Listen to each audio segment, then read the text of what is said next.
Well, ladies and gentlemen, I screwed up. I left this in here all night long. And I probably shouldn't have. And they're black and black. What I wanted to do was leave these in for about 2 hours and then come back and, well, I was going to clean this this punch up and see what it looked like. Well, that's what I get for, anyways. Let's scrub this little thing down and see what it looks like. See if, I can't see the camera, I hope you're getting it.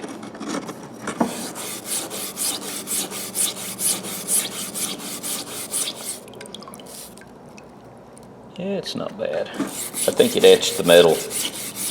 Left it in this stuff too long. Yeah. Oh well. Can't win them all. Sometimes you just get tired, lose track of what you're doing.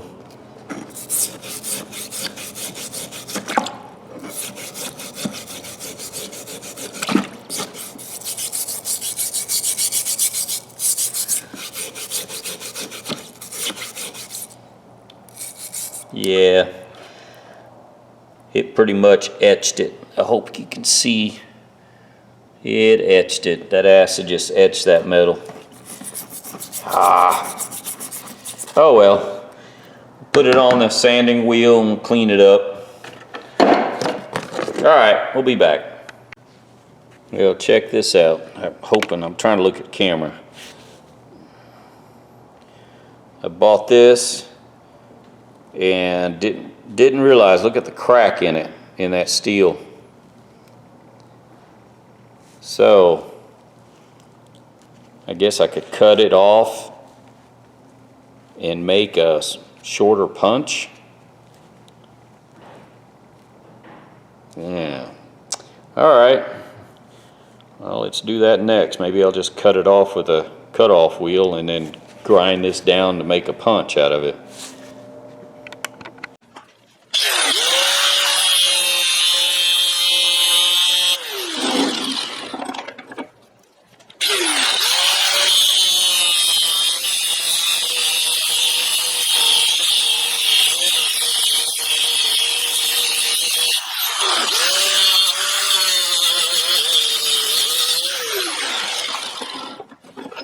These fireworks. We got grinding wheel.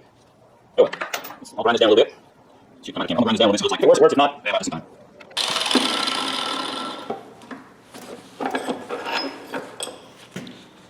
Who needs fireworks when you got a grinding wheel? Oh well.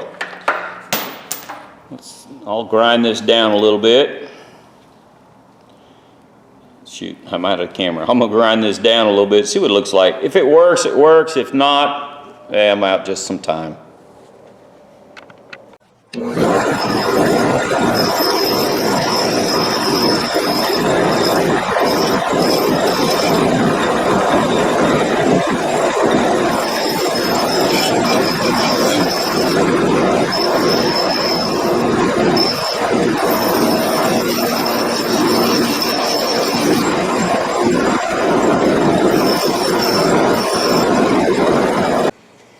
Alright, I kind of ground it down. I kept it cool, put water on it, and then I'm going to wire wheel it real quick just to see what the wire wheel will look like.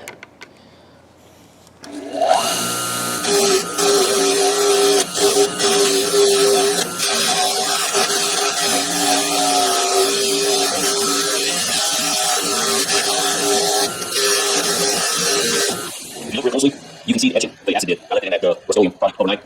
Yeah, could be alright, but still, I'm not going to leave it in there overnight. I just want to show you what not to do. Alright, move the camera. A little dust right? We'll see what it looks like.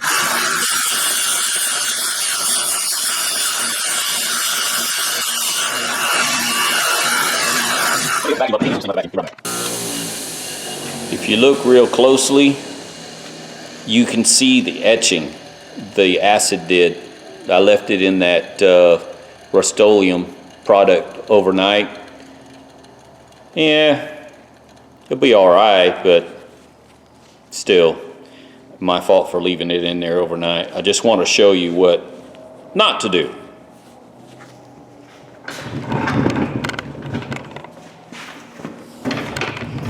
All right, moving the camera.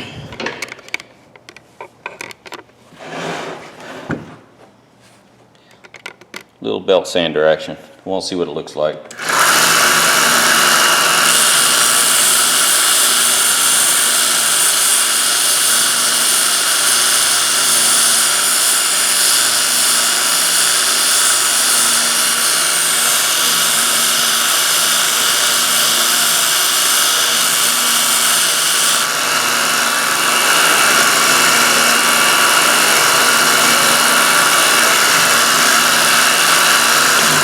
Let me hook the vacuum up. I hate using this thing without the vacuum. Be right back.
All right, guys, I ran it over the belt sander, and I've left some pitting, and some of this pitting's not from the acid. That's actually the maker's.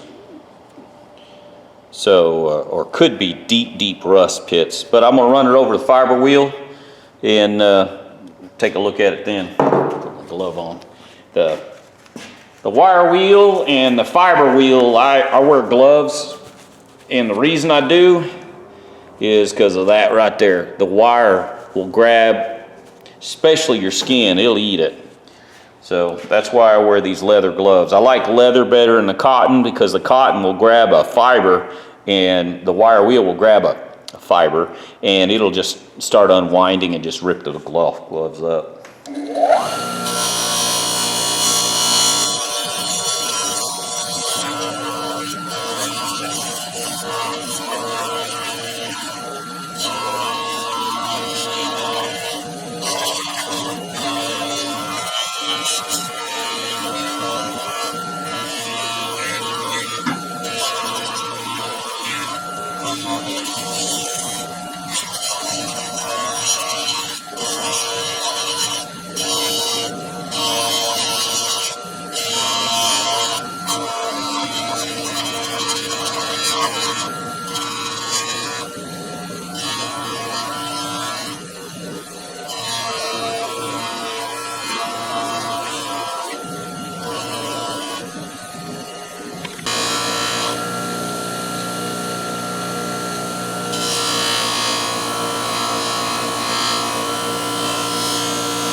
gentlemen.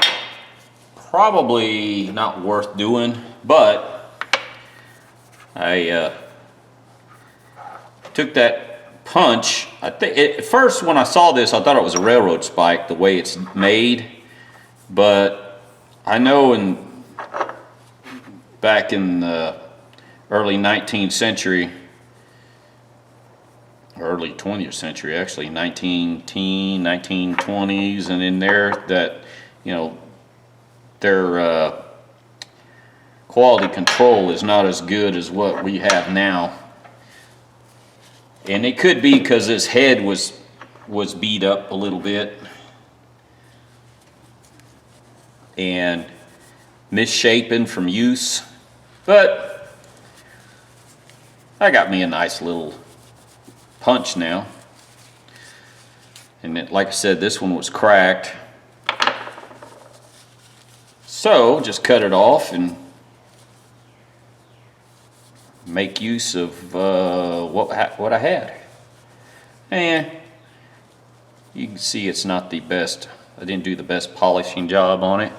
Present you a nice little punch. I didn't make a complete point on the end, but you can see the pitting. And I'm not sure if that's casting marks or rust that's in it. I didn't get it all out. For one, I didn't really care because it's just a good used tool. It's not a piece of art. I did clean up the top pretty good. And if you look at it real close, it's the way it's made. It's the head, everything it's not good casting. So don't know what it was made for, but that's what it looked like when it came out of my rust dissolver. And of course I left it in there too long, and that's what happens. It etched the metal. And then of course you got that crack going down. That's why I cut this off. So anyways, got a nice little punch. It's heavy. It's got some weight to it. Big old chunk of steel is all this is. And I just went over the wire wheel, belt sander, the fiber wheel, and then threw some polish on it. And if you look real closely, you can see the scratch marks from the belt sander. And I didn't get them all out. I'm not worried about that. I did do a good job on the top and on the bottom here, but it's just a good used tool. This is not a trophy piece. This is not something I mount on the wall. I mean, I probably got 30 minutes in this, and yeah, it was just rusty, junky tool in the beginning, and now it's usable. So just to let you guys know, junk out there, you can make it usable, just a little bit of work, and of course you don't have to polish it the way I did. I mean, I think that's a little overdone, but hey, it's my tool. It's the way I want my tools to look, and I'll throw it in my tool box over there, and I'll use it. It's a good used tool. All right, ladies and gentlemen, tell me what you think, what you would have done if you would have done any more different than me. Give me thumbs up, thumbs down. Subscribe if you like what you see. If not, well, don't watch then, I guess. All right, y'all, have a good day.